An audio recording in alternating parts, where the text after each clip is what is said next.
안녕하세요. 저는 최근에 파혼을 하게 된 30대 후반 여자입니다. 저에게 일어난 현실들을 믿을 수가 없어 처음으로 사연을 신청해 봅니다. 만약 파혼을 하지 않았다면 6월 초에 예정되어 있던 결혼식을 진행했을 테지만 예비 시댁이 저에게 숨겨왔던 엄청난 일들로 인해 즉각 결혼을 끝내게 되었습니다. 예비 신랑과 2년 정도 연애를 하게 되자 저에게 결혼하자는 말을 꺼내었고 저 또한 그 사람과 함께 하고 싶었기 때문에 프로포즈를 받아 주었었죠. 제 직업은 변호사이고 예비 신랑은 시부모님과 함께 사업을 운영하고 있습니다. 저희 집안보다 재력이 많았던 예비 시댁에서는 최대한 서둘러 결혼식을 진행하길 원하셨어요. 저도 적지 않은 나이라 한 살이라도 젊었을 때 결혼식을 올리는 게 좋지 않겠냐며 예비 시모는 모든 걸 서둘러서 진행을 하셨죠. 그리고 예비 시모는 변호사 며느리를 본다고 저와 예비 신랑이 앞으로 살아갈 신혼집을 분당에 마련해 주셨고 1억이 넘는 고가의 외제차를 저에게 선물해 주셨습니다. 부동산도 같이 하셨던 시댁 집안은 건물이 몇 채나 있었는데 그중 분당에 있던 빌라는 17억 정도 된다는 말을 예비 신랑을 통해 듣게 되었었죠. 결혼식을 올리기 전인데 시부모님은 변호사라는 이유 하나만으로 저에게 너무 잘해주셔서 많이 당황스러웠었어요. 예비 신랑은 부담스러워하지 않아도 되니 주시는 건 다 받으라고 했었지만 제 직업이 변호사라서 그런지는 몰라도 이런 호의가 좀 의심스럽긴 했었죠. 세상에 공짜는 없듯이 저에게 무언가 원하시는 목적이 있을 것 같아 느낌이 좋지 않았었어요. 그런데 제가 알 수 있는 건 아무것도 없었기 때문에 상황을 지켜볼 수밖에 없었습니다. 정말 진심으로 마음에서 우러나와 저에게 1억의 외제차를 선물해 주셨더라도 저에게는 너무 부담스러운 선물이었어요. 그래서 예비 신랑을 통해 다시 돌려보냈었죠. 아무 조건 없는 거니 그냥 받으라고 했지만 저는 나중에 정식적으로 결혼을 하면 그때 다시 생각해 본다고 둘러댔어요. 예비 신랑이 차를 가지고 돌아가자 제가 1억의 외제차를 받지 않자 이상하게 생각하셨는지 잠시 뒤 예비 시모가 전화를 하셨는데 선물을 거부해서 그런지 목소리가 별로 좋지 않으셨어요. 왜 선물을 받지 않은 거니? 남들은 가지고 싶어도 가지지 못하는 고가의 외제차를 선물해 줬는데 내 아들을 통해 다시 돌려준 이유가 뭐야? 아직 결혼식도 올리지 않았는데 벌써부터 비싼 차를 선물을 받는 게 좀 부담스러워서요. 마음만 받도록 할게요. 신경 써주신 것만도 정말 감사해요. 보통 같으면 다른 여자들은 이런 거 덥석 받았을 텐데 직업이 변호사라서 그런지 내가 선물해 주는 게 뭔가 문제가 있다고 생각하는 거니? 아니요, 전혀 그렇게 생각한 적 없어요. 아직 결혼식 올리기 전인데 비싼 외제차를 받는다는 게 좀 부담스러워서요. 정식 며느리가 되면 그때 받든지 할게요. 시모는 선물을 받지 않았다는 거에 기분이 나쁘셨는지 대화를 하던 도중 전화를 끊어 버리셨어요. 부모님께 이런 상황에 대해 어떻게 생각하시는지 여쭤보니 저처럼 부담을 느끼셨어요. 아무리 돈이 많은 집안이라 고가의 외제차 정도는 아무것도 아니라고 생각할지 모르지만 저희 가족은 입장이 좀 달랐었죠. 예비 시모가 갑자기 전화를 끊어버리셔서 마음에 계속 걸리다 보니 저녁에 시댁에 찾아뵙는 게 좋을 것 같아 예비 신랑한테 상황을 대충 설명한 뒤에 기분 좀 풀어드릴 겸 퇴근 후 시댁을 방문하게 되었습니다. 초인종을 눌렀는데 문이 열리지 않더라고요. 그래서 몇 번 더 초인종을 누르자 인터폰에서 예비 시모가 갑자기 저보고 나중에 다시 와야 할 것 같다며 돌아가라는 말씀을 하셨어요. 당황스러웠던 저는 무슨 이유 때문인지 여쭤보게 되었죠. 아휴, 글쎄, 오늘은 안 된다니까. 갑자기 집안에 문제가 좀 생겨서 나중에 다시 얼굴을 봐야 할 것 같다. 너한테 모든 걸 설명할 시간이 없으니까 오늘은 돌아가라. 따로 연락하면 그때 다시 와도 되잖아. 내 아들한테 대충 얘기를 듣긴 했었는데 너한테 서운한 거 하나도 없다. 아까 일이 좀 있어서 전화를 급하게 끊었을 뿐이야. 그러니 신경 쓰지 않아도 된다. 내가 이런 걸로 너한테 서운해 하겠니? 결혼식 올리고 그때 정식 며느리가 됐을 때 주도록 하마. 예비 시모는 집안에 무슨 일이 있으셨는지 상당히 다급한 목소리로 저에게 좀 전의 상황에 대해 설명한 뒤 인터폰을 먼저 끊어 버리셨어요. 무슨 이유 때문인지 몰라 많이 당황스러웠었죠. 좀 전까지만 해도 시댁에 방문해도 좋다고 하셨었는데 갑자기 돌아가라고 하시는 시모의 행동이 좀 이해가 되지 않았습니다. 정말 큰일이 아니고서야 웬만하면 받아주실 만도 한데 나중에 얼굴 보자고 말씀하신 시모의 목소리에서 느껴지는 불안함은 인터폰을 통해서도 느껴지고 있었어요. 그런데 그 순간 집안에서 무슨 일이 일어나고 있었는지 물건을 집어던지는 소리가 집 밖에까지 들리더니 갑자기 의자가 창문을 깨고 밖으로 튀어나왔어요. 저는 너무 놀라 다시 초인종을 눌렀지만 인터폰을 받지 않으시길래 큰일이라도 일어날까봐 경찰에게 신고를 해야 될지 아니면 그냥 상황을 지켜봐야 할지 고민을 하고 있었는데 시부가 갑자기 뒤에서 나타나 저에게 인사를 건네셨어요. 너무 놀란 저는 다리에 힘이 풀려 주저앉았다가 다시 천천히 일어나면서 집안에 무슨 일이 일어난 것 같다고 불안한 목소리로 예비 시부에게 설명을 드렸는데 크게 신경 쓰지 않아도 된다며 그만 돌아가 보라고 미소를 띠며 얘기하셨습니다. 집안에서는 난리가 났는데 예비 시부는 이런 일이 자주 있으셨다는 듯 태평하게 대문을 열고 들어가셨어요. 저는 들어가지도 못한 채 대문 앞에 서서 예비 시부가 현관문을 열고 들어가는 모습을 지켜봐야만 했었죠. 그렇게 한참 동안 대문 앞에 서 있던 저는 더 이상 시끄러워지지 않아 다시 집으로 돌아가게 되었습니다. 도대체 무슨 상황인지 전혀 알 수 없었던 상태로 발길을 돌려서 그런지 뭔가 상당히 찝찝했어요. 그래서 예비 신랑에게 전화를 걸었습니다. 영호 씨, 아까 무슨 일이 있었는지 알아? 어머니 집에서 의자가 창문을 깨고 튀어나왔다니까? 그걸 보고 내가 얼마나 놀랐는데 집안에 무슨 일 있는 거야? 아버님이 들어가시고 조용해지긴 했지만 좀 전의 상황은 정말 당황스러웠다고.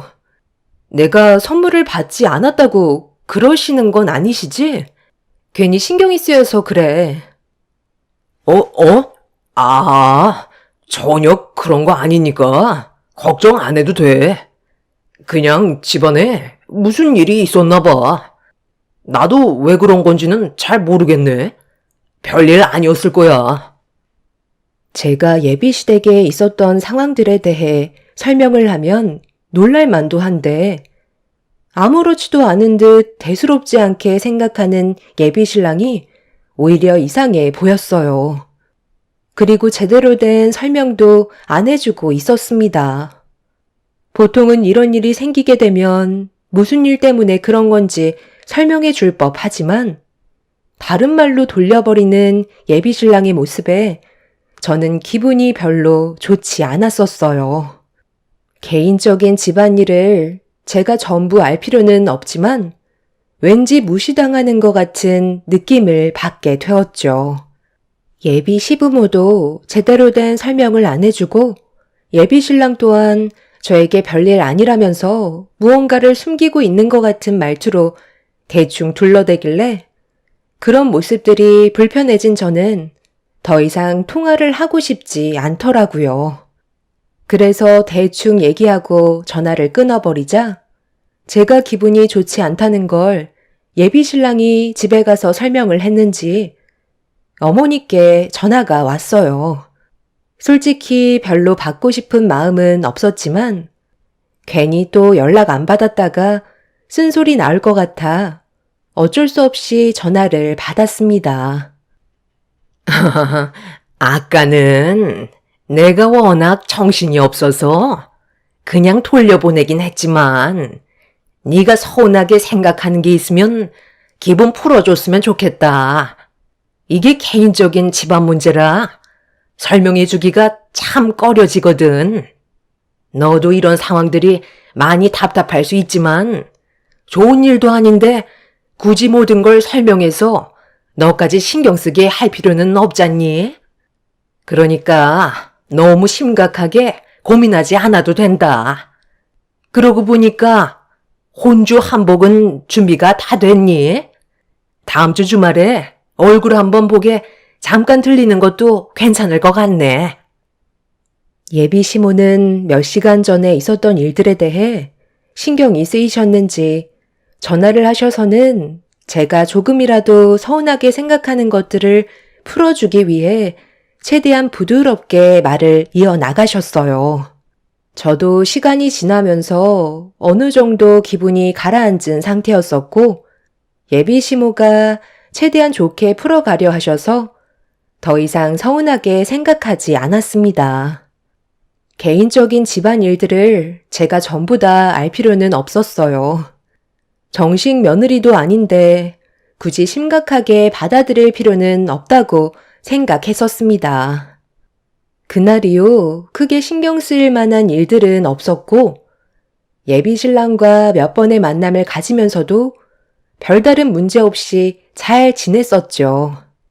그렇게 돌아온 주말에 준비가 된 혼주 한복을 가지고 예비 시댁을 찾아가게 되었는데 엄청난 일들이 제 눈앞에 펼쳐질 거라곤 상상조차 하지 못한 채 저를 반갑게 맞아주시는 예비 시부모님께 인사를 드리며 들고 있던 혼주 한복을 건네드렸습니다.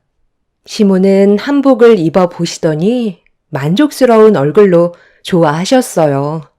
그렇게 좋은 분위기 속에서 식사까지 이어졌는데 주방 일을 하시는 가정부 아주머니가 계속해서 저를 힐끗 쳐다봤어요.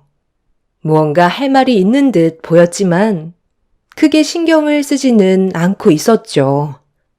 그렇게 한 차례 식사가 끝이 나고 거실에 둘러앉아 가정부 아주머니가 내어주시는 과일을 먹으며 예비 시부모님과 대화를 이어나가고 있었는데 과일을 준비해 주셨던 아주머니께서 예비 시댁 식구들 몰래 제 옆구리를 툭툭 찌른 뒤 무언가 할 말이 있다는 눈빛으로 저를 바라보셨고 주방으로 돌아가신 가정부 아줌마는 저를 빤히 쳐다보고 있었습니다. 식사를 할 때부터 계속 눈빛을 주셨던 터라 무슨 말을 하시려는지 들어봐야 할 것 같아 잠시 화장실 좀 다녀온다고 자리에서 일어나 화장실 문 앞에서 기다리고 있자 가정부 아주머니가 제 앞으로 급히 다가오셨어요. 무언가 상당히 불안한 얼굴로 저를 바라보셨죠. 무슨 할 말이 있으셔서 저를 보자고 하신 거예요? 아까 식사할 때부터 저한테 눈빛을 주셨잖아요. 지금 상당히 불안해 보이시는데 무슨 일 있으세요? 그게 제가 오늘 오전부터 이 집에 와서 일을 했거든요. 사모님이 아까 전화하는 걸 대충 듣긴 했는데 직업이 변호사라면서요. 아무리 생각해봐도 이건 사람이 할 짓이 못 되는 것 같아 도움을 요청한 거예요. 저에게 돈을 더 주겠다고 입단속을 시키면서 1,000만 원을 지어주셨는데 제가 본 광경이 너무 충격적이라 이건 돈 문제를 떠나서 사람부터 살리고 봐야 할 것 같아 도움을 요청한 거예요. 저랑 잠깐 마당 뒤에 창고에 좀 같이 가보시겠어요? 불안에 떨고 있던 가정부 아주머니를 따라 뒷마당 창고로 들어가게 됐는데 기계음 소리가 상당히 크게 들려왔고 눈앞에 커다란 컨테이너 같은 게 있었어요. 아주머니는 직접 두 눈으로 보는 게 좋을 것 같다면서 손잡이를 양손으로 잡은 뒤 옆으로 힘차게 밀어내는 순간 문이 열렸고 차가운 냉기가 밖으로 새어 나왔어요. 문이 굳게 닫혀있던 컨테이너 같은 창고는 냉장실이었다는 걸 알 수 있었고 하얀 냉기가 밖으로 새어 나오면서 냉장실 안의 모습을 두 눈으로 확인하는 순간 저는 경악을 하고 말았습니다. 한 여자가 냉장실 안에서 벌벌 떨며 몸을 움츠리고 있었고 저는 너무 놀라 급하게 그 여자를 밖으로 꺼내 주었어요. 경찰에 신고를 해야 되나 고민을 많이 해봤지만 이게 집안 문제라 제가 함부로 나섰다가 저 또한 피해를 입게 될 것 같아 섣불리 나서질 못하고 있었어요. 더군다나 1,000만 원을 제 손에 쥐어줬는데 고민 안 할 사람이 누가 있겠어요. 저도 제 딸이 백혈병으로 치료를 받고 있어서 돈이 절실히 필요한데 이러다가 사람 하나 잡을 것 같아 너무 두려운 마음에 고민을 하고 있었는데 아가씨가 변호사라고 하셔서 이런 상황을 어떻게 처리해야 될지 몰라 도움을 요청했네요. 아무리 돈이 필요하다지만 이건 정말 아닌 것 같아요. 어떻게 사람을 냉장실에 둘 수가 있어요. 저보고 절대 나오지 못하게 문 앞에서 지키고 있으라고 했었는데 도대체 왜 이렇게까지 하시는 건지 알아보셔야 될 것 같아요. 괜히 저 때문에 아가씨까지 피해를 보게 될까봐 걱정이네요. 일단 체온이 너무 많이 떨어진 것 같거든요. 119에 신고부터 해주세요. 저는 경찰에 도움을 요청할게요. 어떤 상황인지는 모르겠지만 이건 분명 잘못된 일이고 사람이 해선 안 될 짓이라는 건 분명해요. 조금만 늦었더라도 정말 큰일 날 뻔했다고요. 제가 밖으로 부축할 테니 서둘러 신고해 주세요. 저는 냉장실에서 웅크리고 있던 의문의 여자를 데리고 창고 밖으로 나왔어요. 따뜻한 햇살에 어느 정도 정신을 차렸는지 눈을 떴는데 갑자기 저를 보자마자 화들짝 놀라더니 제 머리채를 잡으면서 좌우로 흔들기 시작했어요. 너무 놀란 저는 비명을 질렀고 이 소리에 예비시댁 식구들이 창고 쪽으로 달려왔습니다. 예비 시부모와 신랑은 눈앞에 펼쳐진 광경에 경악을 하면서 저와 의문의 여자를 떼어 놓았어요. 그 여자는 통제가 불가능할 정도로 상태가 심각해 보였습니다. 지금 이게 무슨 상황이에요? 저 여자는 또 누구예요? 왜 냉장실 안에 들어가 있었냐고요? 저한테 숨기는 게 하나라도 있으면 솔직하게 얘기해 주셔야겠어요. 그게 전부 다 설명해 줄 테니까 일단 흥분하지 말고 내 말 좀 들어봐. 많이 당황스럽다는 거 충분히 이해해. 하지만 우리도 이렇게까지 할 수밖에 없었어. 지금 우리 아빠가 붙잡고 있는 저 여자는 나랑 과거에 사랑하던 사이였어. 현재는 아니지만 과거에는 서로가 진심으로 사랑하고 있던 사이였다고. 너는 지금 어떤 상황인지 설명하라니까. 과거를 회상하고 있냐? 사랑했던 사이라는 그런 쓸데없는 말을 왜 꺼내는 거야? 새아가를 설득시킬 생각을 해야지. 5년 전 일이었다. 그때 저의 부모가 둘 다 사고로 세상을 떠났었어. 그때 내 아들과 연애를 하고 있었는데 결혼을 저쪽 집안에서 심각하게 반대를 했었지. 그게 당연했던 게 우리 집안과는 비교도 안 될 정도로 상당한 재력이 있는 집안이었거든. 그래서 결혼은 물 건너 가게 됐었는데 내 아들은 계속해서 집착을 하고 있었지. 그런 상황 속에 조의 부모가 사고로 세상을 떠나게 되면서 상당한 충격을 받았는지 정신에 문제가 생겼다는 걸 알게 된 내 아들이 저의 옆을 지켜줬던 거야. 반대하는 부모가 사라졌으니 당연히 결혼은 쉬울 줄 알았는데 저 애가 글쎄 정신이 돌아오질 않더라고. 부모가 한날 한시에 세상을 떠났으니 얼마나 큰 충격을 받았었겠어. 그래서 우리가 병원에도 데려가 보고 제정신으로 돌아올 수 있게 노력을 했었지만 이게 말처럼 쉬운 문제가 아니더라고. 그런데 갑자기 그때 머릿속으로 떠올랐던 게 굳이 결혼을 안 해도 같이 살 수 있겠다는 생각이 들게 된 거지. 그때부터 이 집에서 같이 살아왔던 거야. 날이 가면 갈수록 통제불능인 쟤를 데리고 지금까지 살아왔었어. 정신병원 같은 곳에 데리고 가게 되면 괜히 일이 복잡해질 것 같아 집에서 우리가 보살펴주면서 같이 지내고 있었지.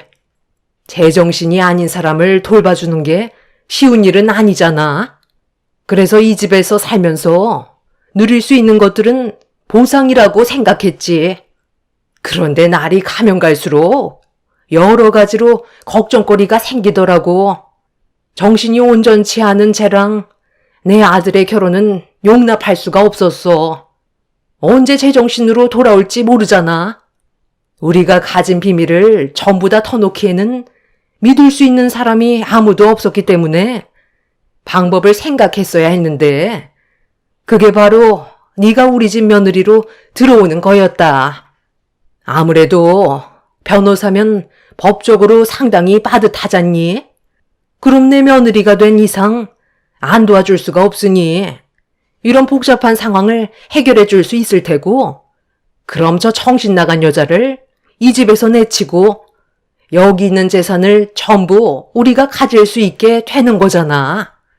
그러기 위해서는 새아가 너의 도움이 필요하다는 거다. 그래서 결혼식을 올리기 전에는 이런 사실들을 밝히고 싶지 않아 잠깐 냉장실에 들여보냈었던 거야. 저번에 의자를 집어 던진 것도 전부 다 제가 저지른 일들이었어. 그만큼 돌봐주는 게 쉽지 않다니까. 이미 정신이 초등학생 수준으로 떨어져 있는 상태라 컨트롤하는 게 쉽지가 않아. 재산만 우리 손에 들어오면 너한테도 한몫 든든하게 챙겨줄 테니까 방법 좀 알려줘봐라. 어차피 이제 한 배를 타게 될 사이인데 해결해 나갈 방법을 찾아야 하지 않겠니? 우리를 너무 나쁘게만 생각하지 않았으면 좋겠다. 지금까지 최선을 다해 보살펴 줬었고 여태 잘 살아 있잖아. 그리고 아줌마는 법적으로 소송을 걸 줄 아세요. 제가 절대로 나오지 못하게 해달라고 부탁까지 하면서 1,000만 원을 지워줬는데 이런 일을 저질러요? 돈을 받았으니 그쪽도 공범이 된 거 몰라요? 이 집에서 평생 나갈 생각하지 마세요. 아무리 돈도 좋다고 하지만 이건 사람이 할 짓이 아니죠. 정신병이 있는 저 여자의 재산을 가로채려고 이런 일을 저질러요? 그리고 이 사실을 변호사인 제가 알게 됐는데 그냥 넘어갈 수 있을 것 같아요. 세상에서 제일 악한 게 인간이라더만 그 말이 틀리지 않은 것 같네요. 저는 지금 이 시간부로 저 여자의 변호사가 되어줄 거고 결혼은 없었던 일로 할 테니 법정에서 보면 될 것 같네요. 곧 경찰들이 올 거고 당신들이 한 행동에 대해서는 처벌을 받게 될 겁니다. 아니 잠깐만. 이 좋은 기회를 놓칠 거야? 분당의 17억짜리 빌라 너한테 넘겨주마. 이번 일만 잘 해결해주면 상당히 큰 돈을 움켜쥘 수가 있다고. 아줌마도 입단속만 잘하면 앞으로 돈 걱정 없이 살게 해준다니까. 돈 싫어하는 사람이 이 세상에 어디 있어? 좀 더 생각을 깊이 해보고 결정하면 안 되겠니? 저는 그 사람들의 말을 듣고 싶지 않았어요. 아무리 돈이 좋아도 사람이 해선 안 될 행동을 저질렀다는 게 저에게는 너무 큰 충격으로 다가왔었죠.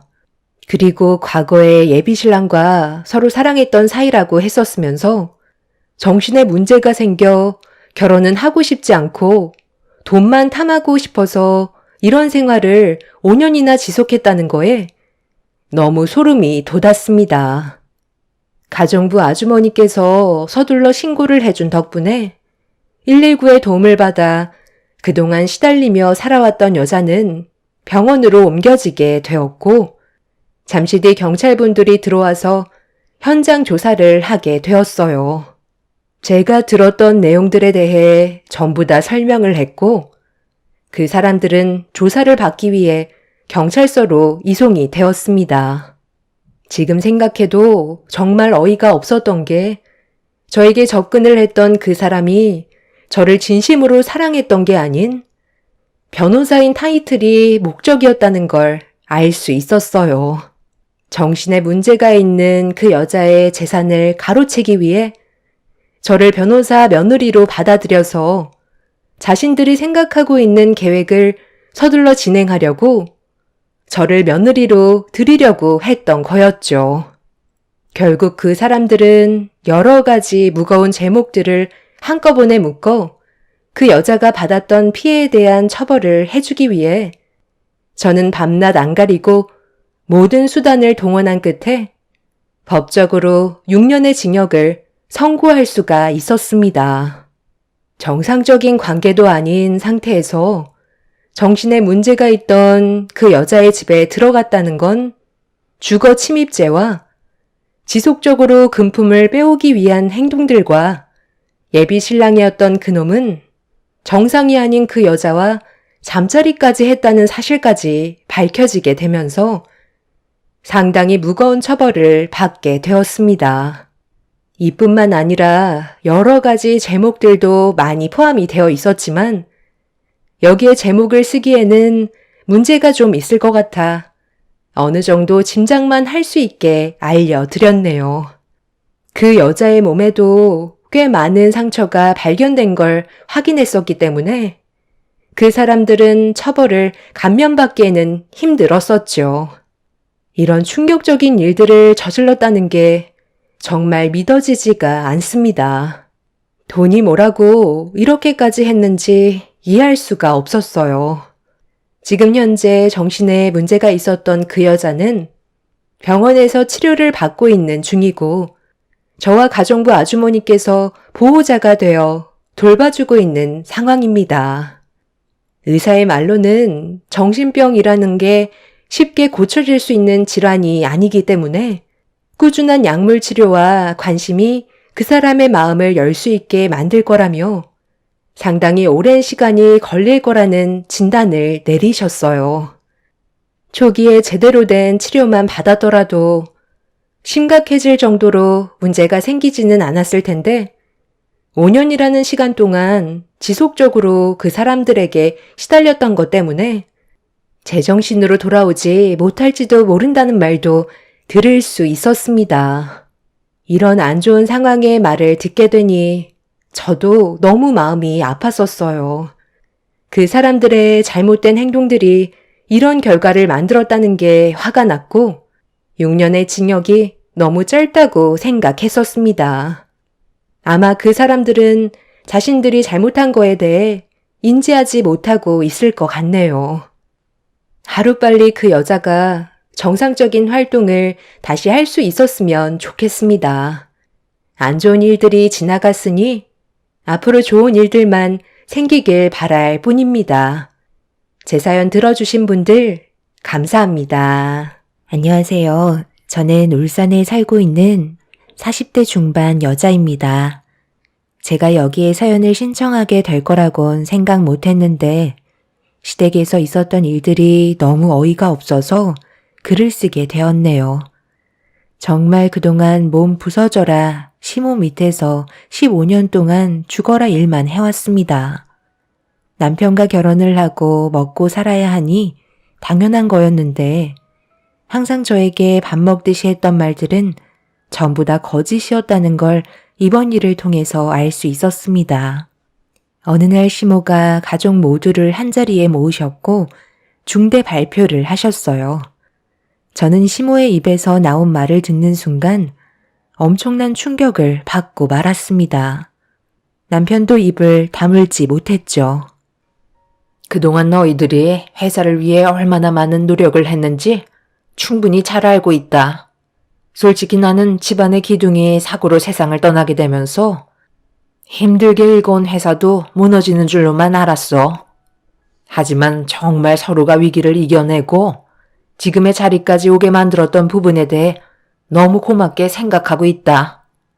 나도 이제 어느 정도 안심이 되고 몸도 많이 약해져서 대표 자리에서 물러날까 생각 중인데 오랜 시간 동안 너희들이 일하는 모습을 봐온 결과 내 자리를 물려받을 적임자를 결정하게 되었고 장기적으로 봤을 때 회사를 이끌어갈 경영자는 막내 아들과 며느리가 적합하다고 결정을 내리게 되었단다.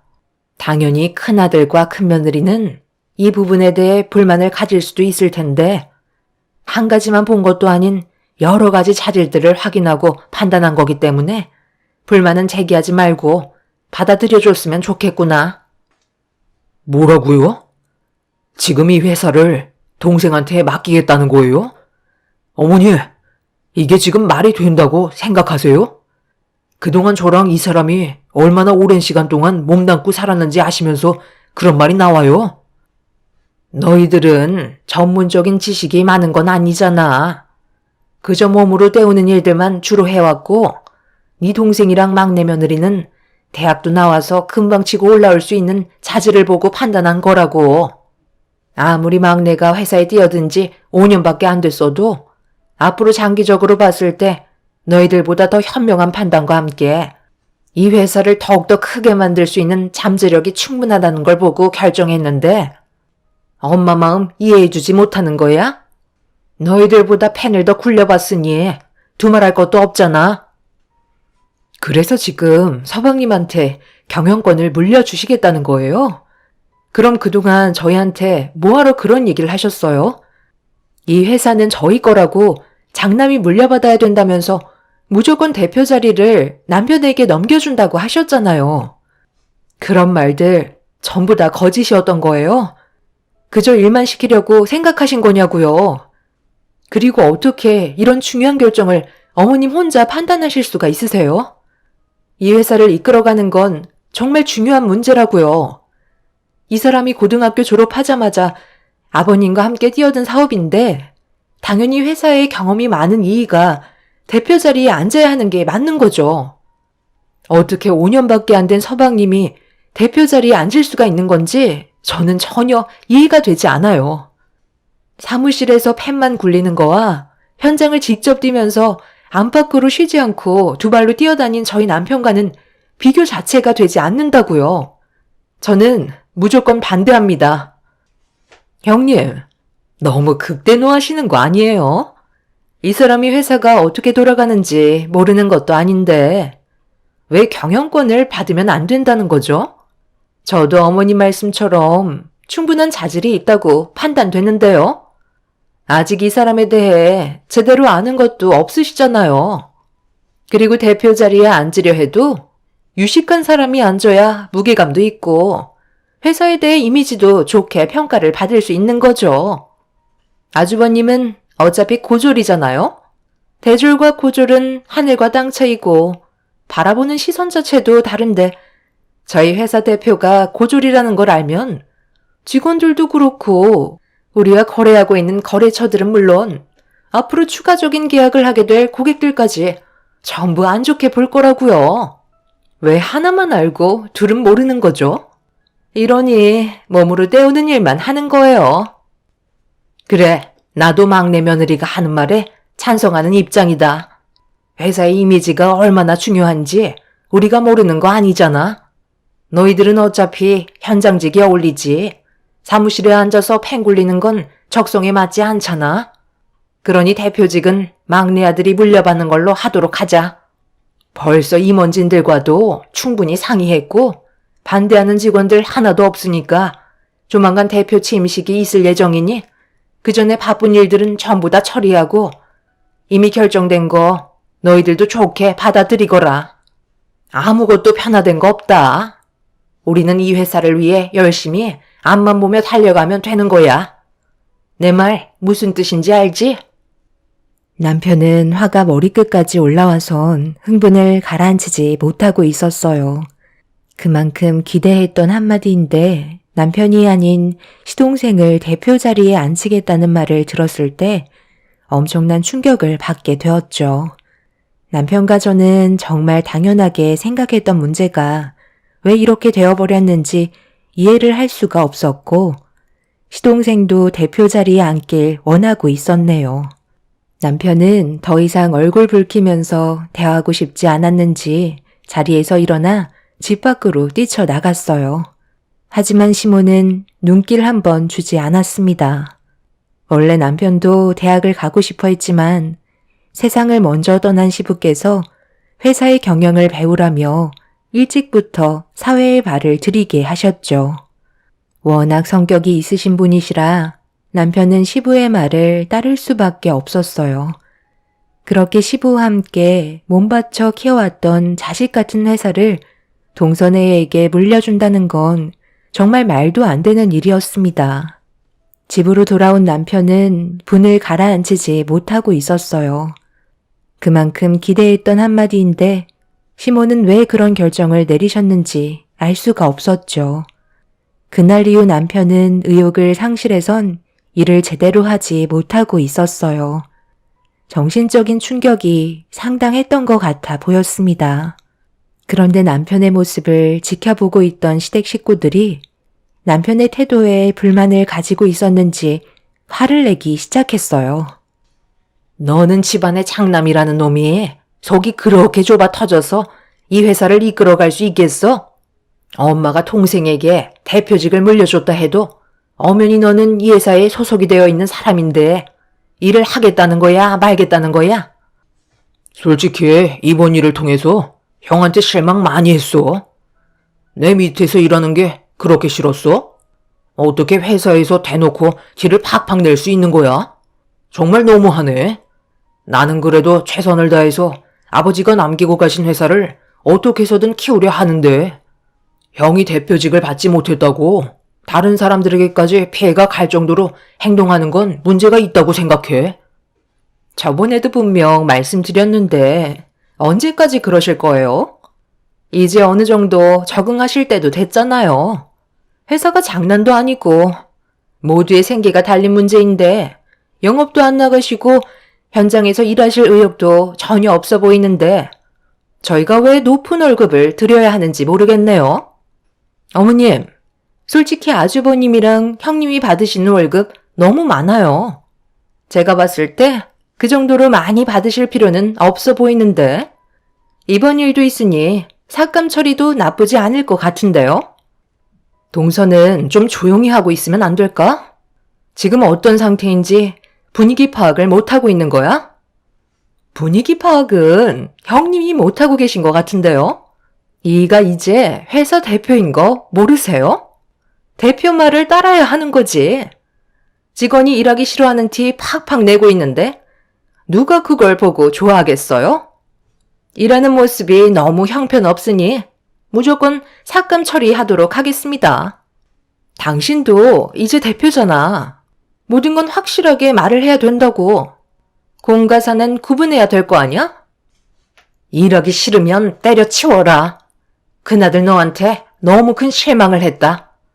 동생한테 물려준 게 서운했어도 너희 아빠가 힘들게 이끌어온 회사인데 이런 식으로 행동을 해? 일하기 싫으면 당장 때려치우고 2번 다시 나오지 말던지. 너 알아서 해라. 어머니, 정말 너무하시네요. 제가 그동안 어떻게 살아왔는지 뻔히 알면서 이런 식으로 저를 대하실 수 있어요? 이제 회사도 자리가 잡혔으니 저는 필요 없다는 건가요? 동생이 회사를 운영한다고 해서 모든 걸 다 알고 있는 건 아니잖아요. 사무실에만 박혀 있어서 펜만 굴리는 게 대표는 아니라고요. 그리고 고등학교 졸업한 게 어때서요? 지금까지 회사 운영하는데 한 번도 문제가 된 적은 없었어요. 겉모습만 중요한 회사는 결국 무너지게 되어 있다고요. 내실부터 탄탄해야 회사가 오래 간다는 거 모르세요? 솔직히 제가 지금 보이는 태도가 당연한 거 아닌가요? 이 사람도 제 옆에서 15년을 넘게 회사에 몸바쳐 살아왔었다고요. 그런데 재수 씨는 회사에 와서 한 게 뭐가 있어요? 고작 직원들과 농담 따먹기 하고 커피 몇 잔 날라주는 것 말고는 사무실에서 손톱만 깎고 있잖아요. 뭘 얻어 드셨는지 모르겠지만 이렇게 하는 건 정말 이 회사가 무너지게 하는 지름길이라고요. 누구보다 진심인 제가 대표 자리에 앉는 게 회사를 살리는 방법이에요. 그건 너 생각이잖아. 나는 그동안 너희가 일할 때 놀고 먹었니? 나도 회사 밥 지금까지 똑같이 먹었고 누구보다 돌아가는 상황 잘 알고 있다. 나는 막내가 운영하는 방식이 마음에 들고 전문적인 지식도 훨씬 많아서 결정을 내린 거야. 대표가 현장에 나가면 뭐해? 어차피 직원들이 전부 다 알아서 처리할 문제인데 여기 직원들도 최소 10년 동안 함께 일해온 사람들인데 그런 거 하나 모르려고? 대표는 2발로 뛰는 게 아닌 뒤에서 직원들이 성장할 수 있게 도와주는 게 대표의 역할인 거야. 일하기 싫으면 당장 때려치우거라. 일할 사람들이 한두 명도 아니고 너희들 없어도 이 회사 잘만 굴러가니까 우리가 외원하면서 붙잡을 생각도 없다. 꼴에 자존심은 있어가지고 동생이 대표 자리에 앉는 게 그렇게 배 아프니? 대표가 직접 현장에 뛰어들어야 직원들이 믿고 따라오는 거예요. 아무것도 모르는 상황에서 손가락으로 지시만 하면 분명 엄청난 리스크가 뒤따른다고요. 최소한의 피해를 막기 위해서는 누구보다 많은 걸 알아야 한다고요. 그렇게 잘 알고 계신 분이 대표 자리에 앉지 못하신 건 다 이유가 있지 않을까요? 열정만 가지고는 얻을 수 없는 것도 있는 거예요. 어머님이 항상 말씀하셨잖아요. 무식하게 몸으로 때우는 건 먼 미래를 봤을 때 비전이 없다고요. 회사의 경영은 타고나야지만 가능한 거라고요. 어머님은 이 사람의 재능을 본 거고 아주버님은 한계를 본 거죠. 동서의 말을 듣는 순간 저도 더 이상은 참을 수가 없어서 목소리를 높였고 회사 내부에 분열이 일어나기 시작했습니다. 결국 남편은 가족에게 받은 상처와 실망들 때문에 회사를 나오게 되었고 가족 누구도 남편을 붙잡지 않았어요. 저도 정말 서운했던 게 처음 남편과 결혼을 했을 때 가족 모두가 있는 자리에서 시모가 남편에게 했던 말이 있었어요. 시부의 뒤를 이을 사람이고 가족을 먹여 살려야 되는 막중한 책임이 있어서 제가 내조를 잘해줘야 한다고 했었죠. 그래서 저는 남편 옆에서 똑같이 일을 배웠고 눈이 오나 비가 오나 몸살이 나서 병원에 실려가도 항상 남편 옆에 붙어 있으려고 정말 많이 노력을 기울였습니다. 시부도 남편이 있어서 안심이 된다며 걱정을 덜으실 정도였죠. 하지만 시동생은 정반대였었어요. 노는 거 좋아하고 술과는 떨어질 수 없는 사이였습니다. 여자도 정말 많이 바뀌었고 항상 시동생만 보면 인상이 찌푸려질 정도로 막장 인생을 살고 있었죠. 그런데 동서를 만나면서 변화된 모습을 보여주더니 어느 날 갑자기 회사의 경영에 관심을 가지기 시작했고 조금씩 일을 배워가면서 자리를 잡아갔어요. 남편도 그렇고 저 또한 배우자를 잘 만나서 철이 들었다고 생각을 했었지 대표 자리에 앉으려고 밑밥을 깔고 있었다는 건 조금도 생각해 본 적이 없었습니다. 그만큼 저희 부부가 왔을 때 시동생은 대표 자리에 앉기에는 많이 부족한 상태였어요. 그런데 이런 충격적인 결과를 가져오게 되면서 남편은 아예 의욕 자체를 상실하게 된 거였죠. 그동안 쌓아왔던 것들이 시모의 한마디로 한순간에 무너지게 되어버렸으니까요. 거기에 더해 대놓고 무시하는 시모의 행동은 저희를 회사에서 이탈하게까지 만들어 버렸습니다. 그날 이후 남편은 회사에 발도 들이지 않았고 핸드폰의 전원도 꺼버린 상태였어요. 저도 남편 옆에 있는 동안 전화를 받고 싶지 않아 똑같이 핸드폰을 꺼버렸네요. 저희 부부는 그동안 제대로 된 개인 시간을 보낸 적이 손에 꼽을 만큼 없었기 때문에 이번 기회에 머리도 좀 식힐 겸 여행을 떠나려고 준비를 하고 있었습니다. 그런데 며칠이 지나고 시모가 저희 집에 찾아왔어요. 이유는 남편이 회사로 복귀했으면 좋겠다며 갑자기 부탁을 하셨죠. 꼭 이런 식으로 일을 벌여야 되겠니? 회사에서 너희들이 나가면 다른 직원들이 힘들어진다는 건 몰라? 전화는 왜 또 꺼놨어? 그래도 연락은 돼야 도움을 청할 거 아니야. 적어도 회사에서 나가려면 인수인계 정도는 해줘야 하는 거 아니야? 제가 분명 말씀드렸을 텐데요. 더 이상 회사에 미련 없고 그동안 모아놓은 재산으로 여행이나 다니면서 마음 편히 살려고요. 벌 만큼 벌었는데 저도 이제 보상 받아야죠. 대사안조한테 도움을 요청하셔봤자 저는 더 이상 회사에 소속된 직원이 아니기 때문에 도와드릴 수 없습니다. 엄마가 그렇게 아끼고 감싸고 있는 대표인 동생한테 가서 해결하라고 하세요. 저희 가족은 오늘 떠나야 하거든요. 일정에 방해되니까 그만 돌아가 주시죠. 큰 소리 치고 싶지 않습니다. 너 지금 엄마한테 뭐 하는 행동이야? 정말 갈 때까지 가겠다는 건 아니지? 인연까지 끊어버리고 싶은 거야? 더 이상 미련 없다니까요. 하고 싶은 대로 하세요. 인연 끊겠다는 말에 제가 눈 하나 깜빡할 것 같아요. 어머님, 이 사람 제발 그만 좀 괴롭히세요.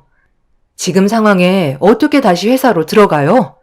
그리고 어머님 아들이잖아요. 왜 서방님만 감싸고 도는 거죠? 저는 정말 이해를 못하겠어요. 도대체 뭘 원하시길래 상황을 이렇게까지 안 좋게 만드시는 건데요? 이 사람도 머리를 식힐 시간이 필요해요. 앞으로 무슨 일이 있더라도 찾아오지 않으셨으면 좋겠어요. 저도 어머님 얼굴 뵙고 싶지 않고 더 이상 엮이고 싶지도 않아요. 어차피 다시 회사에 들어가 봤자 저희가 할 수 있는 건 서방님이 사고친 거 뒤나 닦아주는 신세겠죠. 제 말 틀린 거 아니잖아요? 지금 뭔가 문제가 생겨서 찾아오신 거 아닌가요? 그래, 며느리 네 말이 맞다. 큰 문제는 아니고 회사에 작은 문제가 하나 생겼는데 그걸 좀 처리해줬으면 좋겠구나. 너희들이 골치 아픈 일 뒤처리해주는 담당이잖아? 대표가 가서 수습하는 건 이미지상 보기 안 좋잖니? 그러니 너희가 좀 나서줘라. 그렇게는 못할 것 같아요. 회사에 나올 때 저희는 조금도 관여하지 않기로 했어요. 진짜 회사를 원하신다면 모든 걸 다시 제자리로 돌려놓으시면 되겠네요. 그게 아니라면 어머님이 얻으실 수 있는 건 더 이상 아무것도 없으실 거예요. 시모는 제 말이 끝나자마자 버르장머리가 없다며 머리채를 잡았어요. 남편이 급하게 시모와 저를 분리시켜줬지만 제 머리채를 잡는 순간 저도 이성을 잃어버렸기 때문에 그동안 쌓여있던 불만들을 폭풍이 휘몰아칠 듯 퍼붓기 시작했습니다. 시모는 제가 난리를 치자 당황하셨는지 꼬리를 내리시곤 나중에 다시 찾아오겠다며 급하게 자리를 피하셨어요. 시모가 다녀간 이후 저희 가족이 준비한 여행에도 차질이 생겼고 이미 기분이 상해버린 터라 일정을 취소하고 말았습니다. 정말 오래간만에 애들과 함께 바람 좀 쐬려고 했던 건데 시모의 생각 없는 행동들이 제 흥분을 가라앉히지 못하게 만들었어요. 그래서 남편에게는 잠깐 바람 좀 쐬고 오겠다며 혼자서 밖으로 나와 차를 타고 회사를 향해 달려갔죠. 저희 부부가 그동안 노력했던 온갖 희생들에 대한 배신이라 더는 참고 넘어갈 수가 없었네요. 그렇게 회사에 도착한 뒤에 시댁 식구들이 있을 사무실에 발을 들였는데 대표실에서 동선혜와 시모가 서로 심각한 대화를 주고받고 있었습니다. 걱정하지 마라. 여태까지 숨겨왔는데 아무것도 모르고 있잖아? 이번 기회에 제대로 자리 잡으면 되는 거니까 엄마 말만 믿고 따라오면 아무 일 없을 거다. 아까 내가 너희 형 집에 다녀왔는데 이미 모든 걸 포기한 것 같더라. 더는 이 회사에 미련이 없어 보였다니까. 내가 두 눈으로 똑똑히 확인했으니 그만 불안해하고 앞으로 네가 대표로서 회사를 잘 이끌어가도록 노력하면 되는 거야. 직원들 대부분 근속 연수가 10년이 넘어가는데 걱정할 필요 전혀 없어. 엄마 말대로 제가 대표가 돼서 좋긴 한데 우리가 정말 잘할 수 있을까? 솔직히 대표 자리는 형이 어울리는데. 너는 누구 아들이야? 내 아들이야. 그네는 내 아들이 아니잖아? 그럼 엄마는 누구한테 대표 자리를 앉혀주고 싶겠어? 당연히 너한테 이 자리를 물려주고 싶은 거야. 내가 이날만 얼마나 기다렸는데 밑바닥 작업 튼튼하게 다져놨으니까 무너질 일은 절대 없을 거다. 어차피 시간이 지나면 너도 자연스럽게 알아가는 것들이고 모르는 건 다른 직원들한테 배우면 되는 거야. 그런 건 전혀 부끄러운 게 아니란다. 어차피 직원들도 가정이 있고 당장 먹고 살아야 하는데 네가 대표 자리에 앉았다고 해서 달라지는 것 조금도 없으니까 안심하고 천천히 하나씩 배워나가자. 그 정도는 노력할 수 있는 거잖아. 형님이랑 아주버님이 이 사실을 알면 아주 까무러치겠어요. 어머님은 그동안 이런 사실을 어떻게 숨기고 있었어요? 몇 년도 아니고 오랜 기간 동안 진실을 숨긴다는 건 정말 힘든 일이었을 텐데 정말 대단하세요. 저도 옆에서 도울 수 있는 건 뭐든 할 테니까 걱정하지 마시고 어머님은 이제 집에서 두 발 뻗고 푹 쉬세요. 저희가 그래도 회사밥 먹은 지 5년이나 됐잖아요. 그래, 너만 믿고 있으마. 똑 부러지는 막내 며느리 때문에 내가 그래도 조금은 마음이 놓인다. 나도 이제 남은 인생 마음 편히 살아도 되지? 그동안 누리지 못했던 것들 좀 하면서 살아가야 하지 않겠어? 이제야 속이 후련하네. 지금 뭐라고 하셨어요? 저희 남편이랑 서방님이 배다른 자식이라는 말이에요? 제가 분명 똑똑히 들었는데요. 이 사실을 그이는 모른다는 거네요? 어떻게 이런 중요한 사실을 여태까지 숨기고 있었던 거죠? 그럼 세상 떠나신 아버님도 이 사실을 모르시고 눈을 감으신 건가요? 이제야 하나둘 이해가 되기 시작하네요. 왜 그렇게까지 무리하게 대표 자리에 앉히려고 하셨는지 확실하게 알 수 있을 것 같아요. 저는 오늘 두 귀로 듣게 된 진실을 저희 남편에게 전부 다 발설하고 모든 걸 바로 잡겠습니다. 어머님이 몇 시간 전에 저희 집에 찾아오셔서 난리를 쳤던 것도 저희가 현재 어떤 상태인지 확인해 보려고 찾아오신 거였어요. 이 사실을 다른 직원들도 알고 있는 건가요? 당장 그이한테 전화해야겠네요. 제가 핸드폰을 꺼내들자 시모와 동선혜가 급하게 달려와 저를 붙잡았고 핸드폰을 뺏어들어 창문 밖으로 던져 버렸습니다. 시모는 절대 듣지 말아야 될 진실을 듣게 됐다며 저를 사무실에서 나가지 못하게 만들었어요. 회사가 떠나갈 정도로 난리를 치자 직원들이 웅성거리며 다가오더니 저희를 말리기 시작하고 있었죠. 시모의 계획을 알게 된 저는 그동안 꾹꾹 눌러왔던 분노를 터뜨리게 되면서 사업장을 뒤엎으며 저에게 달려든 동서와 시모의 머리채를 잡아 서로 앞뒤로 흔들며 머리가 한 움큼 빠질 정도로 만신창이로 만들어 버렸네요.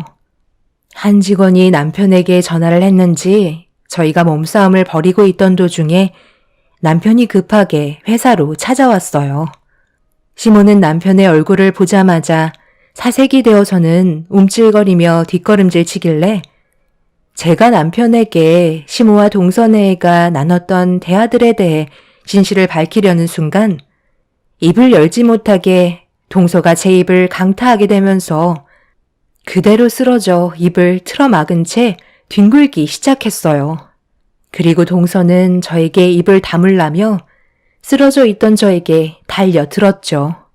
남편은 동서를 발로 밀친 뒤 일으켜 세웠는데 말을 하기 힘들 정도로 고통이 몰려와 맨정신인 상태에서 서 있을 수가 없었어요. 그래도 할 말은 해야 할 것 같아 남편에게 힘겹게 제가 들었던 진실들에 대해 전달해 주었죠. 시동생과 남편이 배다른 사이라는 걸 알게 된 순간 얼굴 표정이 무서울 정도로 굳어지고 있었어요. 친엄마가 아니라는 사실도 충격이지만 시동생이 시부의 자식이 아니라는 건 더 큰 충격이었죠. 그동안 남편이 살면서 시동생이 시부의 친자식이 아니라는 걸 들은 적이 없었기 때문에 그에 따른 분노는 하늘을 찔렀습니다. 남편은 시모의 양 어깨를 잡은 뒤 무슨 일을 꾸미는 거냐고 앞뒤로 흔들며 화를 내고 있는데 갑자기 누군가 남편을 뒤돌려 세우더니 얼굴에 주먹을 날렸어요. 그리고 시모는 정체 모를 남자의 뒤로 숨었습니다. 세상을 떠난 시부와 나이대가 비슷해 보였는데 처음 본 남자는 시동생과 많이 닮아 있다는 걸 확인할 수 있었고 저희는 그 모습을 보고 경악을 할 수밖에 없었네요. 시모는 저희를 보며 입을 열었습니다. 너희들이 이렇게 난리를 쳐봤자 아무 소용없다. 어차피 끝난 일이고 너희들은 이미 퇴사 처리가 되었다고. 내가 인연 끊자고 했지? 이제 남남이니 더 이상 상관할 바 아니잖아? 거기에다가 너는 내 친아들도 아닌데 이제 와서 뭐 어쩌게? 너희들이 할 수 있는 건 아무것도 없다. 그동안 속았던 사람들이 멍청한 거지. 살아생전 너희 아빠가 회사에만 정신 팔려서 내가 다른 사람의 애를 임신했다는 걸 몰랐던 건데 누굴 탓하겠니? 아무래도 너희 친엄마에 대해 궁금하겠지. 그런데 이거 어쩌지? 이미 네가 아주 어렸을 적에 사고로 세상을 떠났었다. 나는 그 사람 밑에서 일하던 직원이었고 내가 빈자리를 깨차기에 아주 좋은 타이밍이었지. 그래서 아이를 돌봐주겠다는 이유를 대면서 너희 아빠와 재혼을 하게 된 거야. 그때부터 이중생활을 한 건데 너희 아빠는 그걸 전혀 모르고 있던 눈치더라고. 그래서 지금까지 나도 편하게 속이며 살고 있었지. 이제 내가 왜 이렇게까지 했는지 이해가 되지? 대충 알아먹었으면 이제 그만 내 회사에서 싹 다 물러가라. 그리고 2번 다시 찾아오지 말아라. 남편은 시모의 말에 상당한 충격을 받았는지 더 이상 아무 말도 하지 못하고 시모와 시동생을 번갈아 가면서 쳐다보고 있었어요. 남편은 두 주먹을 부들부들 떨면서 절대 가만두지 않겠다며 회사를 나왔습니다. 그날 이후 남편은 정말 달라진 모습을 보여주고 있었어요. 두 눈에 엄청난 분노로 가득 차 있었죠. 하루 온종일 전화만 붙잡고 있으면서 무언가를 준비하고 있었습니다. 저는 남편이 부탁하는 것들을 도와주기 시작했고 몇 달이 지나서 저희는 다른 계획을 세우게 되었죠.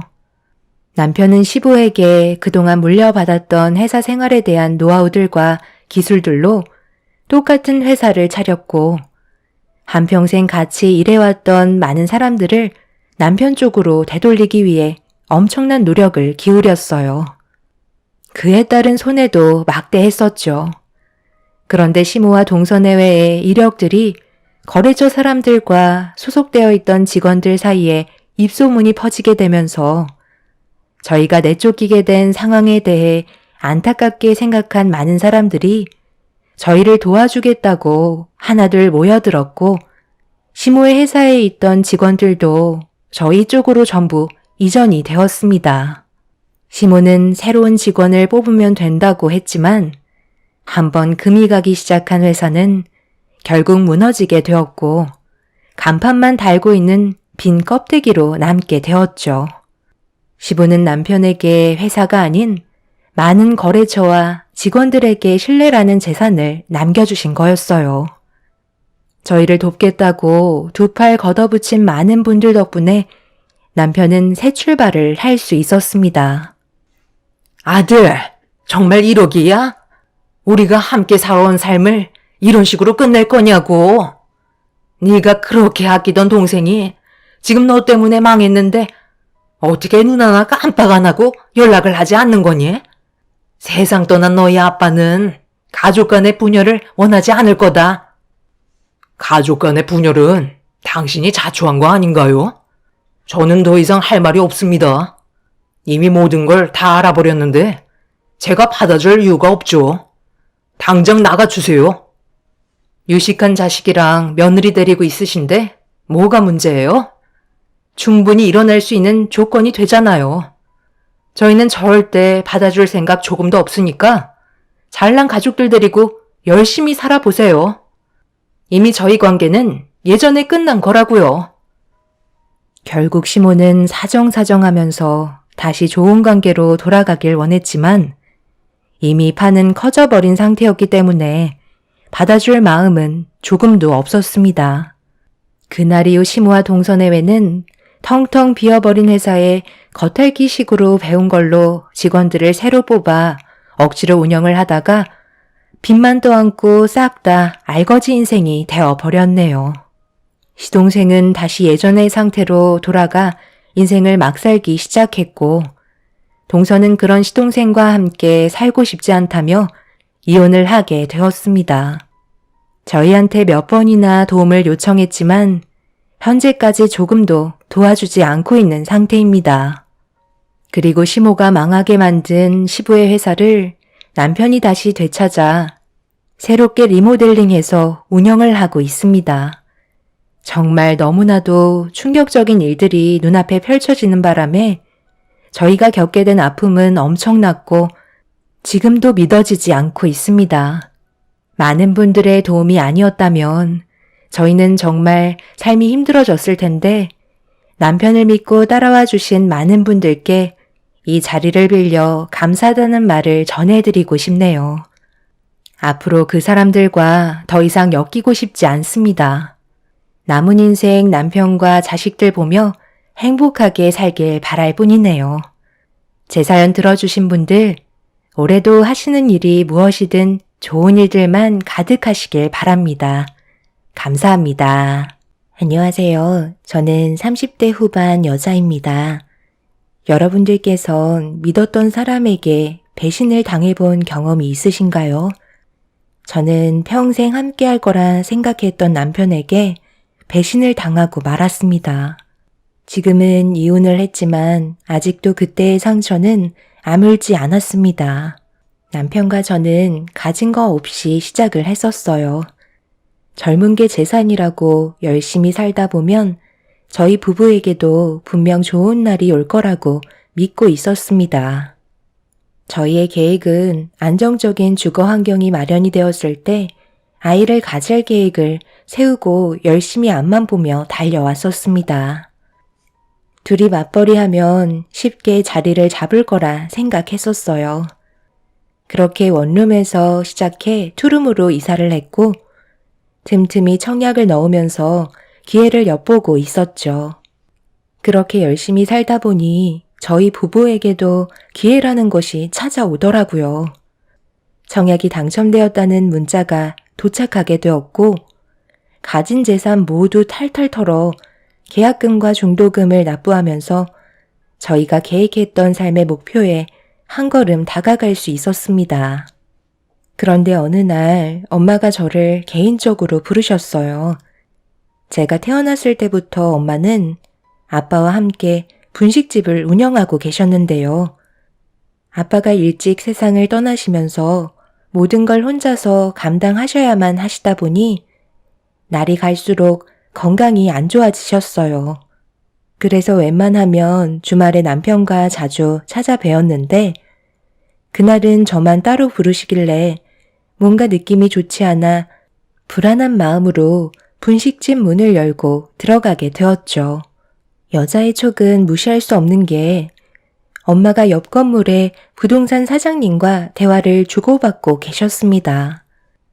엄마는 저를 보자마자 급하게 상황을 정리한 다음 밝게 웃으시며 반겨주셨어요. 그리고 제가 정말 좋아하는 떡볶이와 여러 가지 분식류를 제 앞에 내어주시며 많은 고민에 빠져있는 모습을 보여주고 계셨습니다. 엄마는 그늘진 얼굴로 조심스럽게 입을 여셨어요.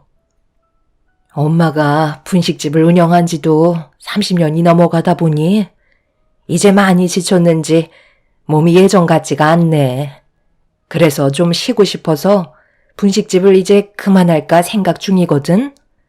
몇 년 전부터 계속 고민하고 있었는데 오늘에서야 결정을 하게 되었어. 너희 아빠와 함께 장사했던 추억이 담긴 이곳을 지금까지 떠나지 못했던 이유도 항상 이곳에 있으면 그래도 너희 아빠가 엄마 곁에 있어주는 느낌을 받고 있었거든. 어느 날 갑자기 분식집 문을 열며 들어올 것 같아서 지금까지 버티고 있었는데 나도 이제 늙어서 그런지 너희 아빠와 함께했던 기억들도 희미해져 가고 있고 체력도 더 이상 버티지 못해서 그만 장사를 접을까 생각하고 있었어. 잘 생각하셨어요. 제가 몇 년 전부터 엄마의 건강 문제 때문에 하루빨리 정리했으면 좋겠다고 몇 번이나 말씀드렸잖아요. 마음 잡으셨을 때 빨리 정리하는 게 좋아요.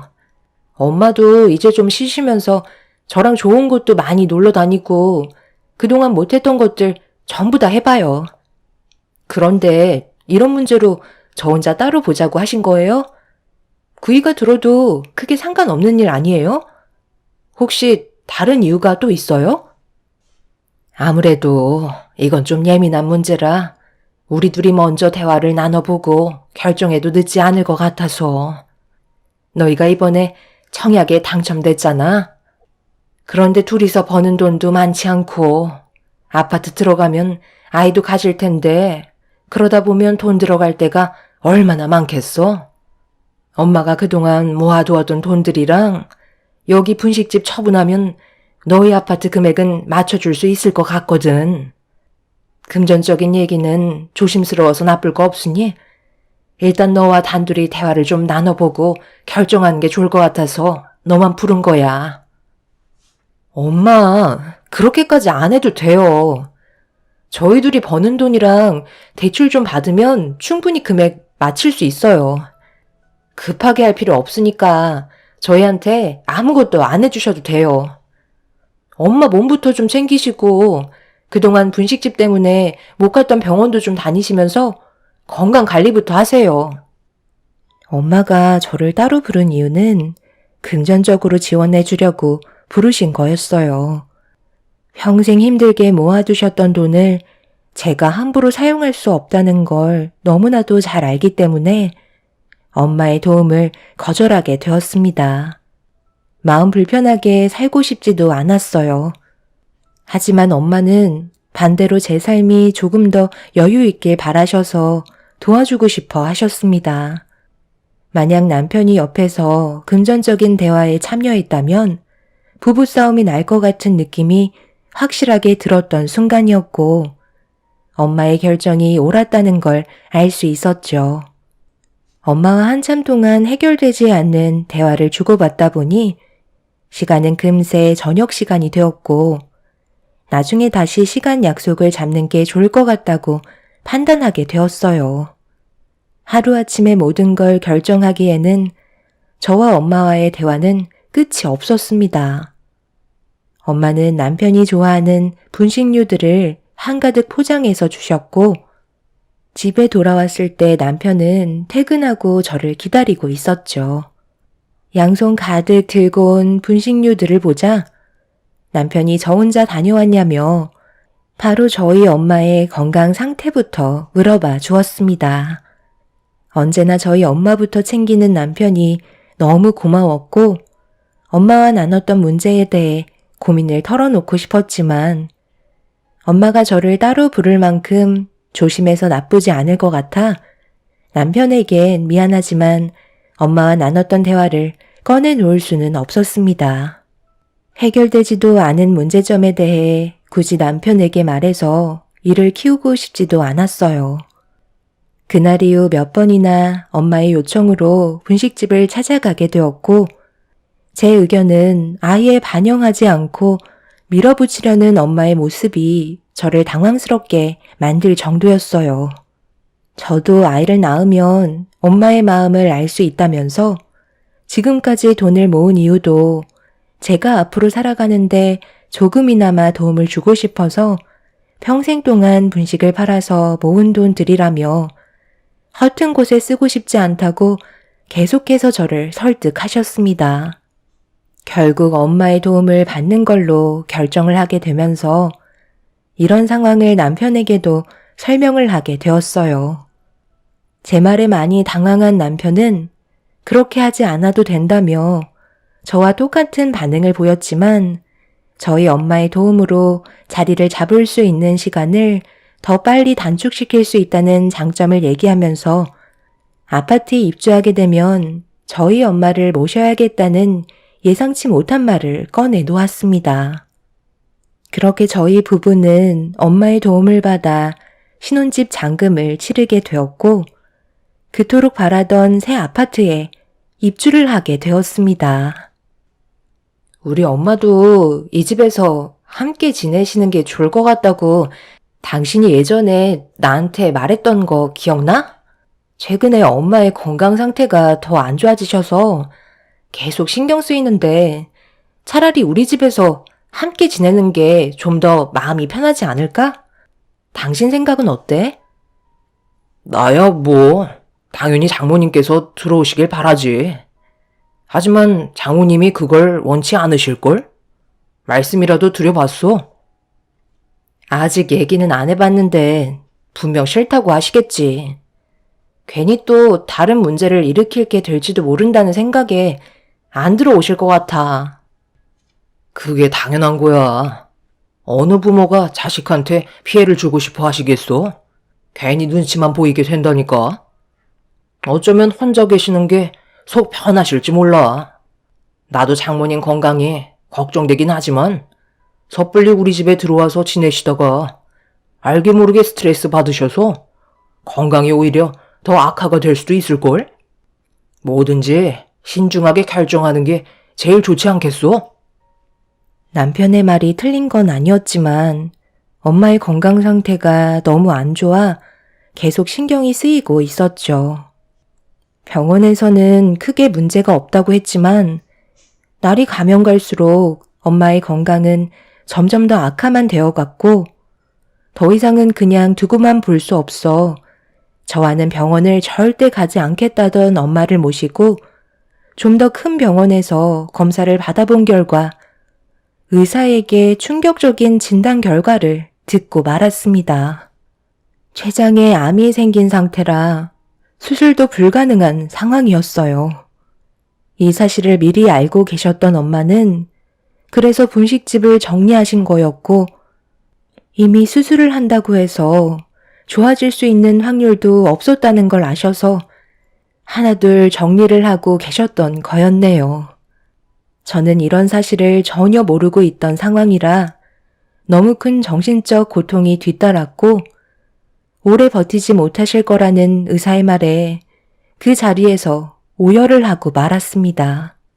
췌장암이라는 게 초기에 발견될 수 있는 확률이 거의 없기 때문에 어쩔 수 없다는 의사의 말에 기적을 바라볼 수 없냐고 여쭤봤지만 고개를 절레절레 흔드셨습니다. 엄마도 이미 손을 쓰지 못한다는 사실을 아시고 저에게 계속 이 사실을 숨기고 계셨던 거였어요. 남은 기간은 길어야 6개월의 시간이 주어진 상태였고 저는 중병에 걸리신 엄마를 일단 집으로 모셨습니다. 그런데 집에 도착하니 꽤 시끌벅적한 소리가 현관문 밖에까지 들리더라고요. 그리고 문을 열자마자 눈앞에 펼쳐진 광경에 입을 다물지 못했네요. 왜 이렇게 늦게 왔어? 연락도 안 받아서 우리 먼저 시작했지. 장모님도 오셨네? 이참에 잘 됐네. 오늘 급하게 집들이를 하게 됐어. 우리 부모님께서 신혼집 구경하고 싶다고 하셔서 갑자기 일이 이렇게 됐네. 괜찮지? 이참에 서둘러 끝내는 게 좋잖아. 왜 이렇게 전화를 안 받나 했더니 사부인이랑 같이 있었네요. 이왕 오셨으니 함께 저녁이라도 같이 먹으면 되겠어요. 며느리가 전화를 하도 안 받아서 저희가 그냥 배달 음식 시켰어요. 신혼집이 어찌나 궁금하던지 너무 마음이 급해져서 참지 못하고 서둘러 오게 됐네요. 요즘 건강 상태가 많이 안 좋으시다는데 내가 봤을 때는 멀쩡해 보이는데? 분식집을 그만두시니까 얼굴에 혈색이 돌아오셨나 보다. 그러게 제가 진작 그만 정리하라고 몇 번이나 얘기했었잖아요. 서 있지 마시고 어서 들어오세요. 그런데 당신 얼굴 표정이 왜 이렇게 안 좋아? 무슨 일 있었어? 눈도 빨개진 걸 보니까 설마 울은 거야? 왜 그래? 무슨 일인데? 우리 엄마 건강 상태가 많이 안 좋아. 당신한테는 미안하지만 집들이는 나중에 다시 하면 안 될까? 사전에 계획된 것도 아니잖아. 그게 갑자기 무슨 말이니? 다음에 하자니? 사부인 몸 상태가 얼마나 안 좋길래 그만하라는 말까지 나오는 건데? 저희 엄마 몸이 많이 안 좋으세요. 오늘 병원 갔다 왔는데 췌장암이시래요. 그동안 정말 오래 버티셨다고 앞으로 6개월 정도의 시간밖에 안 남았다는데 지금 서 있는 것조차 많이 힘들거든요. 일단 저희 엄마 안정을 취하셔야 하니까 나중에 다시 하면 안 될까요? 기분 좋은 날 안 좋은 소식 전해드려서 정말 죄송합니다. 이럴 줄 알았으면 그냥 집으로 돌아갔을 텐데 거리가 너무 멀어서 일단 휴식 좀 취하려고 잠깐 들렸거든요. 방에 들어가서 누워있으면 되니 저는 신경 쓰지 마시고 마저 식사하시면 될 것 같네요. 그게 되겠어요? 벌써 사부인의 몸이 어떤 상태인지 벌써 다 들었는데 음식이 목으로 넘어가겠냐고요. 아들, 오늘은 일단 일이 이렇게 됐으니 나중에 다시 오도록 하마. 사부인께서도 일단 휴식을 취하셔야 한다잖니. 잠깐만요. 이제 막 시작하려는데 왜 가시려고 그래요?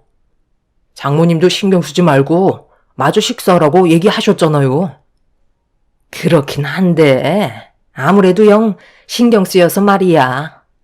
우리도 힘들게 시간 내서 오긴 한 건데 어쩌겠니? 환자가 우선이잖아. 당신 잠깐 이리 좀 와봐. 나랑 따로 대화 좀 하는 게 좋을 것 같아. 오기 전에 나한테 전화 한 통 할 수 있는 거 아니야? 방금 내가 얘기했잖아. 우리 엄마의 건강 상태가 많이 안 좋으셔서 제정신이 아니었다고. 그래서 연락을 받지도 주지도 못했다니까? 집들이야 나중에 해도 충분하잖아. 엄마가 마음 편히 쉴 수 있게 당신이 이해 좀 해주면 안 될까? 나 지금 당신이랑 얼굴 붉히면서 대화할 정도로 체력이 남아있지도 않고 정신적으로도 견디기가 너무 힘들어서 나도 시부모님 챙겨드리지 못해. 그래서 장모님은 언제까지 여기 계실 건데? 그렇다고 우리 부모님 돌려보내면 얼마나 서운해하시겠어? 설마 계속해서 여기에 계실 생각은 아니시지? 췌장암 걸리신 건 안타깝게 생각하지만 그렇다고 우리 집에서 환자와 함께 지내는 건 좀 그렇지. 엄마는 우리 집에서 같이 지내면 안 되는 거야? 우리가 지금 여유 있게 생활할 수 있는 게 누구 덕인지 벌써 잊었어? 아니, 장모님이 집이 없으신 것도 아니신데 그냥 택시 타고 보내드리면 되잖아. 나는 내일도 집들이가 잡혀 있다고. 회사 사람들까지 전부 다 오기로 했는데 그럼 그것도 취소해야 된다는 거야? 당신 왜 이렇게 이기적이야? 장모님만 집으로 돌아가시면 아무 문제 없는 건데 꼭 이렇게까지 미련한 모습을 보여줘야만 되겠어? 당장 집으로 돌아가시라 해. 당신은 나한테 한마디 상의도 없이 지금 다음날 집들이까지 잡았다고? 나한테는 지금까지 한마디도 하지 않아 놓고 무턱대고 당신 혼자서 일을 벌이면 어쩌자는 거야. 그리고 지금 엄마 혼자서 버틸 수 있는 몸이 아니라고 분명 얘기했잖아. 누군가 옆에 있어줘야 하는데 내가 당신 보고 옆에 있어주라고 했어? 그냥 오늘만 집들이 미뤄달라는 건데 췌장암 걸린 엄마 앞에서 불만을 털어놓는다는 게 말이 된다고 생각해? 엄마가 지원해주신 자금이 5억이나 된다고. 솔직히 이 집은 엄마 거나 다름없는데 이 정도는 충분히 대우받을 수 있는 자격이 있으시다고. 당신은 나랑 엄마보다 집들이가 중요해? 이제야 알겠네. 장모님이 전부 다 계획이 있으셨던 거야. 일부러 우리한테 자금을 주시고 얹혀 사실 생각이셨던 거네. 그거 얼마나 된다고 코끼를 드는 거야? 의사가 길어야 6개월이라고 말했으면 앞으로 1년은 거뜬히 넘어가실걸. 장모님 연세가 있으셔서 암도 진행 속도가 느려지거든. 내가 봤을 때 장모님 앞으로 한 2년은 더 사실 것 같은데? 저는 남편의 말에 너무 충격을 받아 저도 모르게 얼굴을 향해 손을 올려붙이고 말았어요. 처음으로 남편에게 손을 대서 그런지 온몸이 떨려왔고 남편에 대한 실망감 때문에 결국 힘겹게 버티고 있던 저는 그 자리에 주저앉아 눈물을 쏟아내고 말았습니다. 다른 방에서 대화를 주고받고 있던 목소리가 거실에까지 전달이 되었는지 시부모님께서 방문을 두드리셨고 남편은 저에게 뺨을 허용해서 그런지 화가 머리끝까지 올라온 상태였네요. 남편은 문을 열고 거실로 나가더니 이성을 잃어버렸는지 흥분을 감추지 못한 채 저희 엄마한테 막말을 퍼부으며 더욱더 난리를 치고 말았네요. 장모님 때문에 지금 이게 뭡니까? 갑자기 찾아오셔서는 암이라고 집들이 분위기 다 망치고 6개월밖에 시간이 없다면서 집에 눌러붙을 계획까지 세우시면 제가 반겨드릴 줄 아셨어요? 정말 속 보이시네요. 몸이 안 좋아질 거 뻔히 알고 계셨으니까 일부러 저희한테 5억 지어주고 병수발 들어달라는 거 아니었나요? 의사가 6개월 정도 예상한 거지. 앞으로 길면 1년이 될지 2년이 될지 그걸 누가 알겠어요? 장모님께서 췌장암 걸릴 줄 아무도 몰랐던 것처럼 앞으로 살 날도 아무도 모른다고요. 내가 여길 오는 게 아니었는데 미안하게 됐네. 기분 좋게 집들이 하고 있었는데 분위기 망쳐서 속이 상했겠지. 여기에 머물러 있을 생각 없으니까 그만 흥분을 가라앉히고 이제 진정 좀 하겠나. 나도 피해를 주고 싶은 마음은 없었다고. 당신 정말 이런 사람이었어? 술도 얼마 먹지 않았으면서 어떻게 아픈 환자인 우리 엄마한테 상처되는 말을 아무렇지도 않게 할 수가 있는 거야? 내가 아까도 얘기했지? 이 집은 당신이랑 내가 마련한 게 아닌 엄마가 평생 동안 분식 팔아서 우리 잘 되라고 지원해 주신 돈이라고. 그런데 어떻게 그런 말을 할 수가 있어? 받을 때는 제일 좋아하던 사람이 우리를 도와주신 엄마한테 감사해 하기는커녕 중병 걸린 엄마를 내치려 들어? 당신의 인간성을 충분히 알았으니까 당장 내 집에서 나가. 당신이 이 집에 보탠 자금은 얼마 되지도 않잖아? 이혼하고 처분해 줄 테니까 당장 나가라고. 너 지금 이혼이라고 했냐? 내가 뭘 그렇게 잘못했다고 지금 이혼을 하자는 거야? 나는 불만도 얘기 못해? 장모님이 잘못하신 거 맞잖아. 기분 좋게 집들이 하고 있는데 조친 거 내 말이 틀렸어? 장모님, 이제 어떻게 하실 거예요? 이 사람이 이혼하자는데요. 엄마는 순식간에 몰려온 스트레스 때문인지 배를 움켜쥐셨고 식은땀을 흘리시며 고통스러워 하셨어요. 저는 엄마의 건강 상태에 큰 문제라도 생길까봐 일단 방으로 모신 뒤 침대에 눕혀 드렸네요. 시부모님도 남편에게 그만하라며 말리고 있었지만 남편은 이미 이성을 잃어버려 감정 조절이 되지 않는 상태였죠. 문제는 그동안 알게 모르게 쌓였던 감정들이 엄청나게 많았던지 쉬지 않고 막말을 뱉어대며 엄마가 누워 계신 방문을 발로 걷어차고 있었습니다. 결국 시부모님께서 힘으로 남편을 끌어 바깥바람 좀 쐬자며 밖으로 내보낸 뒤에야 상황은 마무리가 되었네요. 남편에게 너무 큰 실망을 받게 된 저는 더 이상 함께 살아가기에는 힘들다는 걸 알 수 있었어요.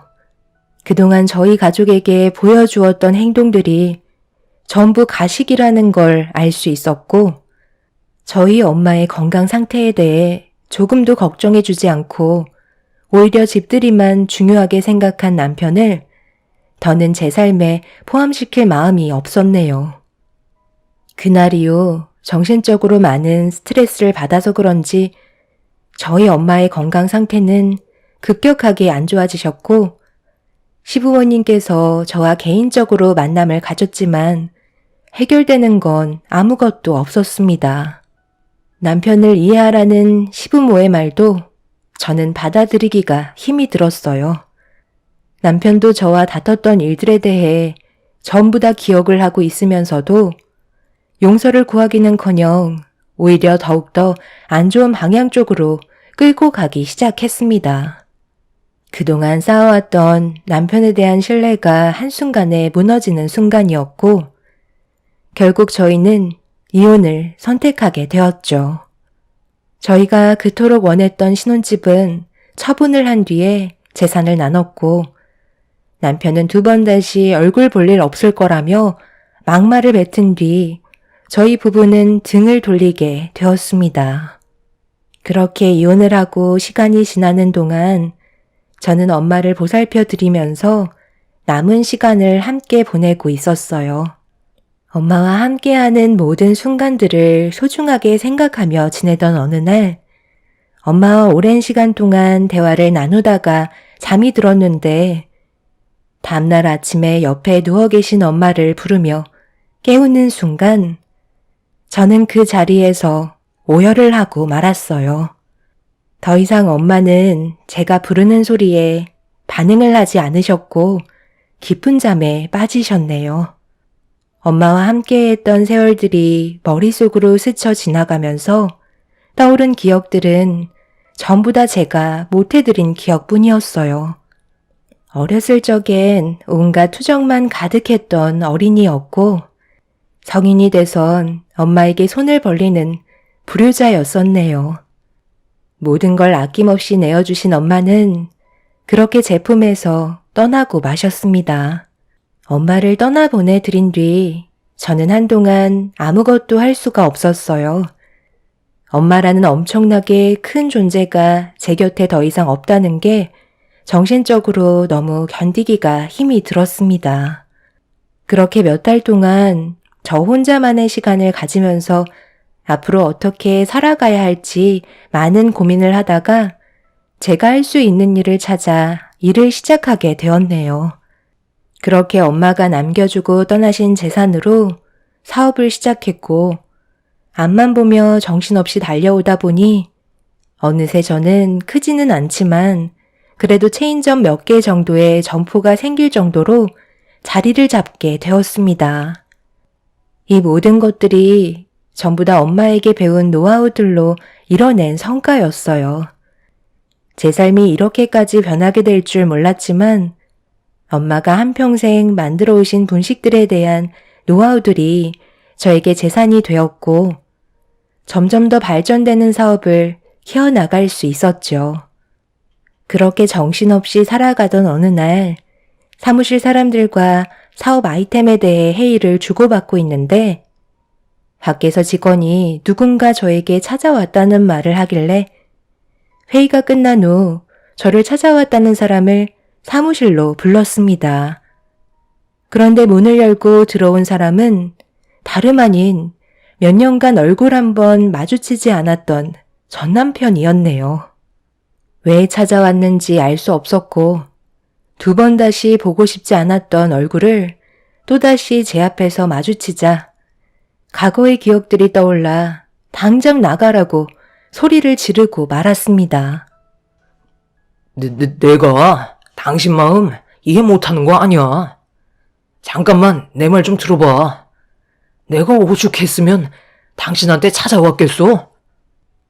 제발 나 좀 한 번만 도와줘. 그래도 우리 그때 일만 아니면 정말 괜찮은 사이였잖아. 당신도 알겠지만 내가 하는 일이 돈벌이가 좋지 않은데 우리 부모님께서 큰 사고를 당하셨거든.